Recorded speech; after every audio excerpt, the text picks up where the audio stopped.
Came across this story online a while ago. It's long, and at first it might feel like it's taking its time, but trust me, it's worth it. I want to be clear right away. This is not my personal experience. I don't support or promote anything you're about to hear. This is simply a story I found and felt compelled to tell, partly as a warning, partly because of how real and terrifying it gets. All right, let's begin. Hi, this is my first post. One story out of many I could tell. Everything described here is true to the best of my memory and to the memory of the people who were there with me. At the time, I was in 10th grade, living in a mid-sized city made almost entirely of gray concrete buildings and endless residential blocks. I was 15 years old. By that point, I had already been using various substances for about 2 years.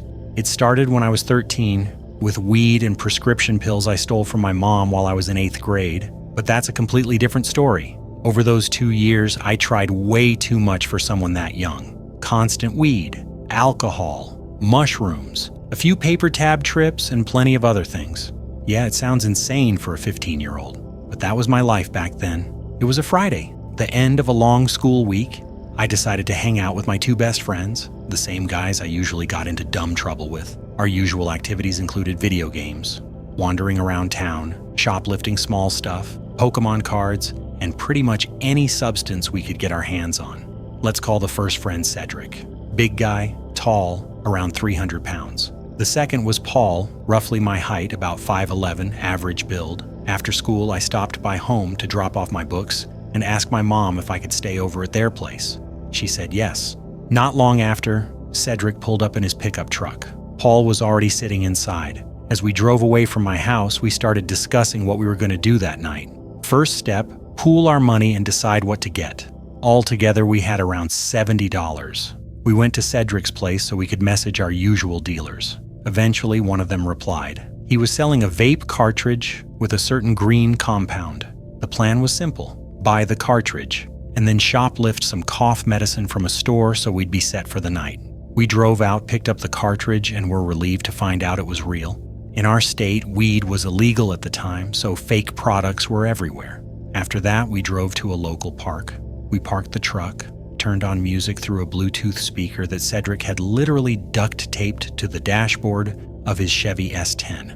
We just sat there, laughing at videos, listening to music, smoking, relaxing. The vibe was perfect. Then Paul said another dealer had replied. This one had paper tabs, and he was ready to sell right now. Plans changed instantly. The cough syrup idea was completely forgotten. We quickly did the math and realized we could buy 6 tabs, 2 for each of us. We met him in an alley behind his house and picked them up. He told us each one was around 200 to 250 micrograms. We were hyped. We knew the night was going to be intense. After that, we went back to Cedric's place to play games and wait for the effects to kick in. We sat in his filthy basement, and the kind that always smells like sweat. Everyone except me didn't really care. For me, it always took a few minutes to adjust to the smell, but it was the only place we could hang out without parents around. We put the tabs under our tongues and held them there for about 10 minutes, a little ritual we had. Then we swallowed and went back to watching YouTube. Around that time, Paul got a message from another guy he had contacted earlier. The guy asked if he could come over and said he'd bring weed if we let him hang out. It sounded fine, although I didn't know him as well as the others. Let's call him Chase. Chase arrived just as the effects started creeping in. Colors became brighter. That familiar feeling kicked in. Curiosity, warmth, a light sense of euphoria. We told Chase we'd taken tabs and offered him one so he could trip with us. He politely declined, but then he suggested something else. Every year before Christmas, our city hosted a seasonal drive-through light show. You drive through a massive forest park filled with glowing holiday decorations and giant figures covered in lights. The whole thing was synchronized to a radio station you tuned into in your car, so the music and the visuals played together. Kids absolutely lost their minds over it.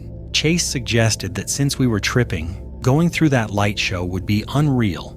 We all immediately loved the idea, but first we decided to smoke a bong, so we did. Cedric got behind the wheel of his mom's car, mostly because the radio worked properly in it. We were still early in the trip, so at the time, I felt like Cedric was still capable of driving. We headed out, we arrived at the entrance and paid to get in. While we were waiting in line, about 10 minutes, I was already losing my mind just looking at everything from a distance. The The colors were insanely vivid, like someone had turned the saturation far beyond what should be possible. The animations in the lights felt alive, as if they were dancing deep inside the forest. I turned to the others and said, "Are you guys seeing this shit too?" Someone answered, "This is going to be amazing." We drove into the light show and tuned the radio to the correct station. The car filled with Christmas music. Huge glowing snowflakes spun in the air around us. Light-up elves were building toys. Santa slid down chimneys. The Grinch dragged presents away. It was magical. I hadn't felt that kind of pure wonder since I was a kid. It felt like my Christmas spirit had been lifted and multiplied 1,000 times over. As we kept driving, the effects kept intensifying. The lights became overwhelming. The trees around us started moving, flowing, folding into each other like a kaleidoscope. About 15 minutes in, as we were nearing the end of the route, the trip hit me hard.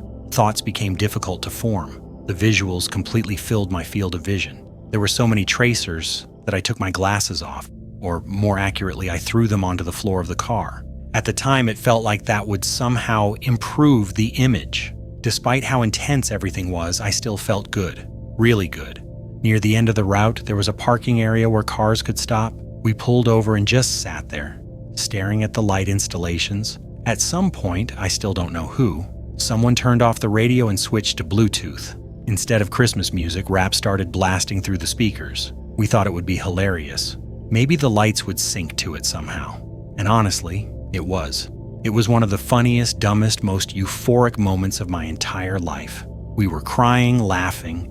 Every single person in the car was completely losing it. We kept playing one stupid track after another, memes, parodies, nonsense songs. About 15 minutes later, a park employee pulled up next to us on an ATV. He told us the park was closing and that we needed to leave. He looked suspicious, slightly annoyed. We said, "Okay," and calmly drove out. That's where everything started to go wrong. There's a large lake on the outskirts of our city. Paul suggested we drive there, smoke a bit more, relax, and look at the moonlight reflecting off the water. Honestly, I wanted to go back to Cedric's house. Out of the 4 of us, 3 were already tripping and Chase was extremely high. Ever since I first started experimenting with anything, I'd always had intense anxiety about getting caught. I was hyper cautious. I was scared of the police, and even more scared of my mom. When Paul suggested the lake, the first thought in my head was this: if Cedric loses control, the way I'm losing control, and he's driving, we're either going to crash or get arrested for driving under the influence, but I didn't want to ruin the mood. So I stayed quiet and agreed to go. On the way there, I noticed several police cars. Maybe my perception was distorted, but it felt like Cedric was driving badly, like we almost hit things a couple of times. Later, they told me he was driving fine, but in the moment, my anxiety kept spiraling. The fear of crashing grew to absurd levels. My mind filled with images, us slamming into something and my body getting torn apart, us driving straight into the lake and drowning.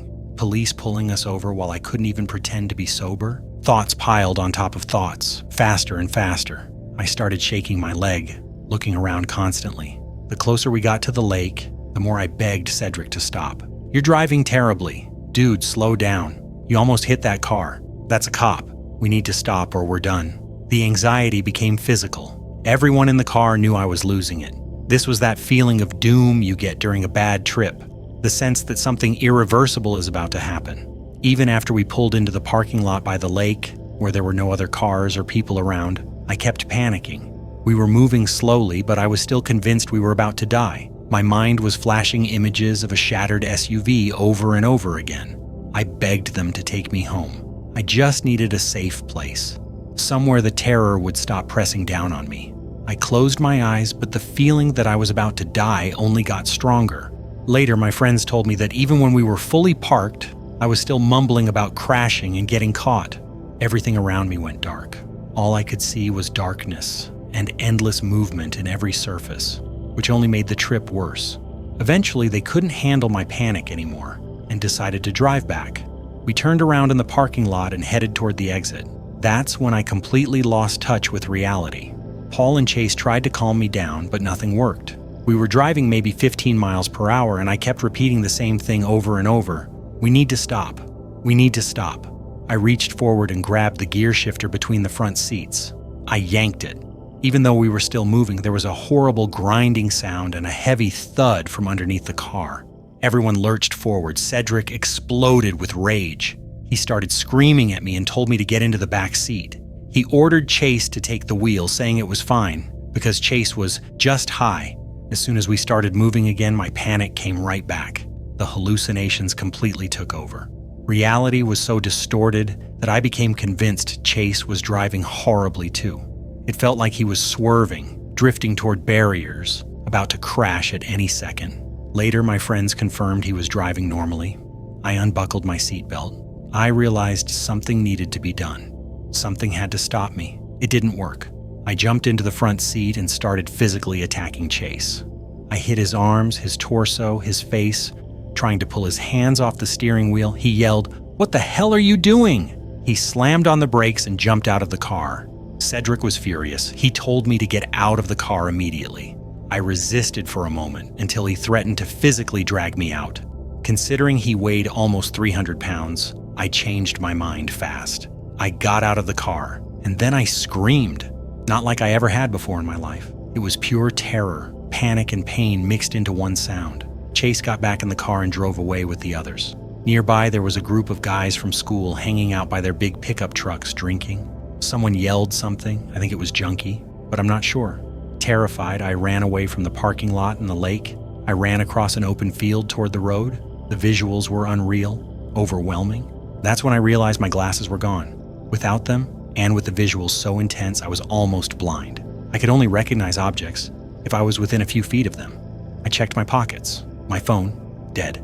In my pocket, a vape, my wallet, and a charger. After a moment of inner struggle, I realized I had to get back to Cedric's house. It was the only place that felt safe in my head, but there was a problem. I could barely see. I was terrified. It was winter, about 30 degrees, and I had left my jacket in Cedric's mom's car. I was wearing only pants and a t-shirt. The fear of passing out, freezing, or running into police pushed me forward in what I thought was the right direction. I headed toward a large hill, the only landmark I could recognize. I was shaking. My nose was running. I kept reaching my arms out in front of me like Velma from Scooby-Doo when she loses her glasses. I climbed a steep path, constantly tripping and falling. At one point, my pants slipped down and I scraped my knee badly. Finally, I reached the top of the hill. I kept walking and suddenly realized I was approaching a steep drop straight toward the lake. If I hadn't noticed in time, I'm certain I would have fallen in and probably drowned. I turned around and kept walking until I saw light from a kindergarten sign. For a moment, a deep sadness washed over me. I realized I was near my grandmother's neighborhood. I started thinking about what a failure I was, what she would think of me. Those thoughts came and went as quickly as they appeared. I had to keep moving. I figured out roughly where I was and kept moving. At some point, I started running, maybe subconsciously trying to warm up. It helped a little, but my hands and feet were still numb. Eventually, I ended up in a small park with a pavilion. I thought I could charge my phone there. I remembered there being an outlet. I reached into my pocket for the charger, and that's when I realized everything was gone. The vape, my wallet, the charger, all of it most likely dropped while I was running, and I hadn't noticed because my hands were numb. A fresh wave of panic hit me. What was strange was that every time the fear intensified, the visuals became even stronger. I tried to retrace my steps, but by that point I had already run at least 10 city blocks. I understood there was no chance of finding anything, so I kept going. I was walking almost blind. Most of the time I didn't even know where I was heading. Cars passed by, one after another. Every single time I heard an engine or saw headlights, my anxiety spiked through the roof. I could barely walk straight anymore. My body jerked uncontrollably. My arms made strange movements, like a mix of tics and some kind of broken sign language. I still don't know why I was doing that. It was winter. I was dressed completely wrong for the weather. From the outside, I probably looked just as insane as I felt. Because of that, I was convinced that anyone who saw me from a car would immediately call the cops. Looking back now, I realized that if police had picked me up that night, it would have been far safer than what actually happened. Twice, I almost got hit by cars. Street lights and headlights blended together, turning into one massive, blurry pool of light. At one point, as I walked past a house, I heard a deep, aggressive dog barking. It sounded like it was somewhere in the yard. That bark went straight through me. I snapped. I took off running in pure panic without thinking about direction. Later, I found out I had run the wrong way entirely. While I was running, it felt like the dog was right behind me, never getting closer, never falling back. The barking repeated again and again, always at the same distance. I ran like that for 5 to 7 blocks until the sound suddenly disappeared. After roughly 2 hours and nearly 3 miles of pure fear, cold, blindness, anxiety, and complete disorientation, I finally managed to make it back to Cedric's house, using landmarks I'd memorized over my lifetime. I was shaking uncontrollably. My face was pale. My hands were still making those strange movements. I could barely see. Completely exhausted, I went down into the basement where Cedric and Paul were sitting. I asked where Chase was. They said he'd gone home. I asked if they had looked for me. They said no. That made everything feel even heavier. I tried to sit down, but I couldn't stay still for more than a second. I asked if anyone had anything that could kill the trip. No answer. I wrapped myself in a blanket trying to warm up, but it barely helped. Then I saw it. Through the basement window, red and blue lights started flashing. I jumped up. The cops were here. We'd crashed. They knew everything. It was over. I ran to the window. The lights were gone. A few minutes passed, and then it happened again. Red and blue flashes. Over and over. It looped. And at some point, maybe because of the violent jolt when I yanked the gear shifter, or maybe just from sheer terror, my mind snapped into a thought loop. I became convinced the crash had actually happened. My brain constructed a full alternate reality where we had crashed and the police were actively searching for us. Any calm I'd managed to build on the way back instantly disappeared. I asked Cedric, "Is the car okay? What did your mom say?" He looked at me and asked what the hell I was talking about. I started rambling about the crash, about the cops, about how they were already outside. Cedric and Paul tried to explain that I was just stuck in a bad trip. It didn't help. I kept looping, again and again, convinced that police were right outside the window. At some point, my phone finally had enough battery to turn on, and my fear of the police led me to what felt like the only logical solution at the time: call my mom. I dialed her. While I was talking, Cedric and Paul realized what I was doing and asked why. I told my mom we'd been in a crash, that we were at the lake. Then I started saying things that made absolutely no sense. She immediately realized I was under the influence and told me she was coming to get me. At that moment, the only thing worse than the police was my mom finding out. I would never have done this sober.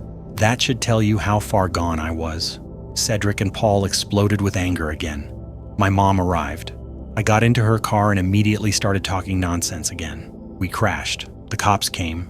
Wait, no, we didn't crash. I thought we did. I took paper tabs. Everything's wrong. Nothing's right.